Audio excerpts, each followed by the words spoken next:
I've just realised how incredibly boring my bio was. Sorry, everybody did something really funny and quirky. Mine was dull. That's a bad start. Okay, yeah, I'm just going to talk a little bit about what I'd like to cover tonight. My 300 seconds, probably a little bit more because I'm Irish and I ramble.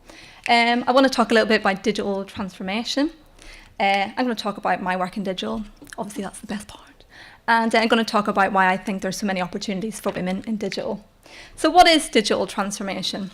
I think it's a pretty cool question. Is this something that you guys, is this a phrase that you're familiar with, or kind of, yeah, no, I don't know what you're talking about. A bit like this guy then, so. He doesn't know either, but he's keen to know more, I feel. Digital transformation is really, my colleagues didn't believe I was going to put pugs in the presentation.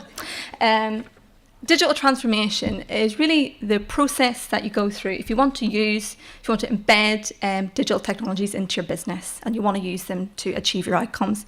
It's really a form of modernization, think of it that way. I'm a studio manager for a digital transformation consultancy. There's a lot of words in that little phrase there. It's basically my job to do the really practical stuff to make things happen. So I kind of coordinate all the services that incrementally make up digital transformation. Could be web dev, it could be design, copywriting, SEO. A lot of hats, as I've kind of artfully tried to describe here. Not that many hats, I think that guy is showing off really. Despite my youthful complexion, I'm not actually a digital native. I'm what you call a digital immigrant. I did not grow up with technology, and I came to technology much later in life. Disgracefully later in life, you might say. I'm actually an English graduate, so I'm a frustrated writer. That's what that means. And when I went to university, actually, the first time, I couldn't even type. I had no basic IT skills whatsoever. And I turned in my first few pieces of work in university handwritten on pieces of A4 paper. And I had to be told that that really wasn't going to do, and I had to buck up my ideas. And I had to face the computer lab, which was a place I was petrified about for two reasons. One, it was full of computers, and two, it was full of people who could use computers.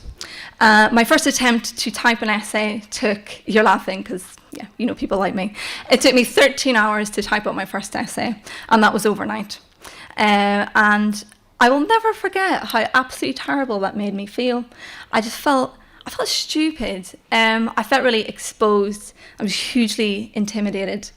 And 11 years later, I now advise people on using technology in their businesses.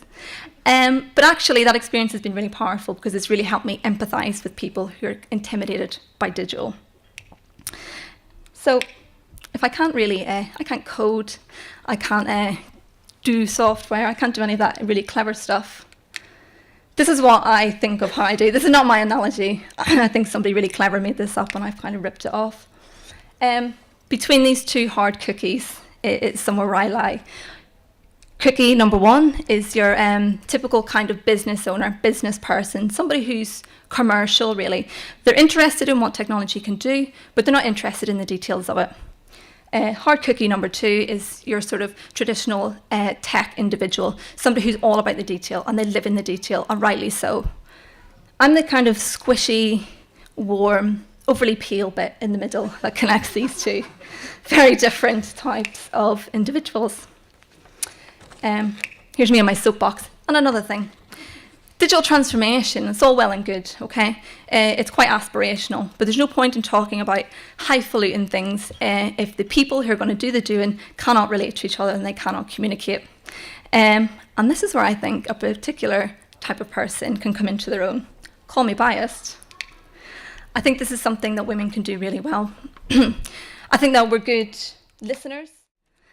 And finally, be like this guy. I don't feel the pressure. If I was a pug, I'd be smiling like him. I don't feel the pressure to understand all the details of technology, to know what it can do for businesses and what it can do for people.